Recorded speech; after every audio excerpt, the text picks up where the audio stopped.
activity. Ufologists believe that when there is a crash, the government immediately takes all evidence to underground bases so they can reverse engineer the technology for use in military systems. People have seen actual UFOs, flying saucer, whatever, going into the lagoon or coming out from the lagoon. He told us that he had been inside these underground facilities at Groom Lake, that he had seen flying saucers being tested in these underground facilities. We have things out here that are literally out of this world. Kirkland Air Force Base, New Mexico. Cabo Rojo, Puerto Rico. Area 51, Nellis Air Force Base, Nevada. All of these diverse locations are rumored to house alien technologies in secret underground facilities. Many experts speculate that these secret bases are used to house captured alien spacecraft and that extraterrestrial beings have been taken there. What really goes on at these underground facilities is totally shrouded in secrecy. In national security jargon, the activities are known as black programs. Black programs or black projects are projects which the Department of Defense considers so sensitive and so secret that they don't even reveal their existence. As far as the public is concerned, they don't exist.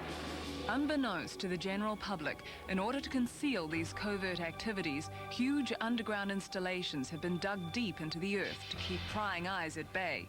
Because of their black program status, some researchers believe these underground bases house research and development facilities for recovered alien craft. In southern Nevada, one such underground base is alleged to exist. Known as Area 51, this top-secret installation fostered such classified programs as the U-2, SR-71, and the Aurora. Area 51 is the most classified government installation in the free world. It is the premier testing facility for every black program that the United States government and some of its allies want to test. But spy planes and stealth bombers are only the beginning. Bob Lazar, a former government scientist, came forward and said, I worked on these things. We're reverse engineering alien technology. We're taking apart flying saucers to figure out how they work. The same alien spacecraft may be what residents in southern Nevada have been viewing for the past 30 years. What I saw was 4 to 5 pewter, silver, circular ships flying at tremendous speed, outrageous flight characteristics. 4 different people who have worked at Area 51 who have told me they have seen disc-shaped craft being tested out there. Now, these are people from the 50s, 60s, 70s, and 80s. People who don't know each other, all essentially telling the same story. The existence of these programs could explain the post-Cold War tightening of security around Area 51. The perimeter is continually patrolled by a paramilitary unit wielding deadly force. There are motion detectors in the ground to determine when people are trying to come in. There are ammonia detectors that can detect the ammonia scent in human skin. There are planes, there are helicopters, there are guided missiles. They could shoot you right now, drag your body in there, and there isn't a law enforcement agency in this country that can go and retrieve your body. Our research also indicates that the government has expanded activities to bases outside the continental U.S. On the Caribbean island of Puerto Rico, a myriad of UFO activity has flourished since 1987. Most of it has been centered here at the Laguna Cartagena outside Cabo Rojo. Although there have been thousands of witness sightings, the local authorities and the U.S. government continue to ignore the reports, fueling the belief of many residents here that a cover-up, perhaps even a conspiracy, exists. Jorge Martin, a leading editor and investigator, has been researching the UFO phenomenon in Puerto Rico for 20 years. What he has uncovered near this picturesque lagoon has led him to some startling conclusions.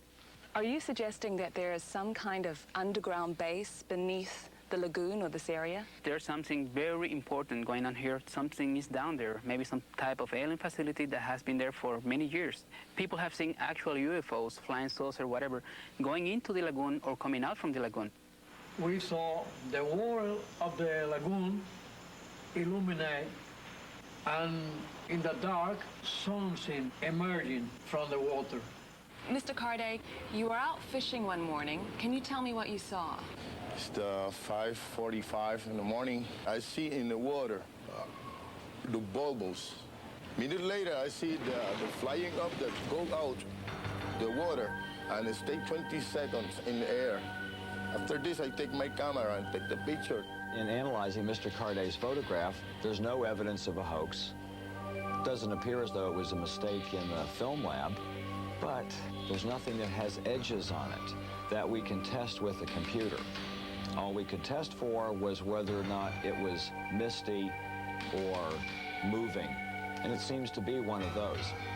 Another eyewitness, Amore Rivera, adds to this incredible story his own tale of abduction and detention in an underground facility.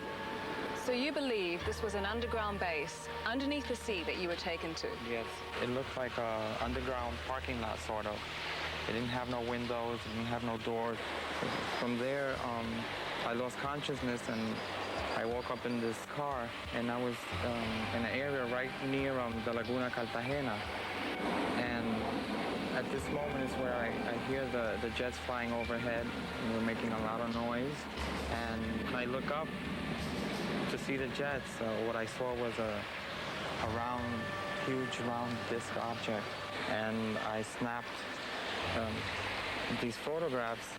We found in this photograph, looking at the edges, looking at light reflectivity, the angles, the proportions, indicate that this is a flying jet in pursuit of or flying around a disc-shaped object. I think that what the witness reported is what happened. Coincidentally, at the time of these sightings, the government began seizing large quantities of surrounding public land, effectively ending further private investigation. There are indications that this seizure agenda is going on near the sites of other underground bases. What is the government's motive?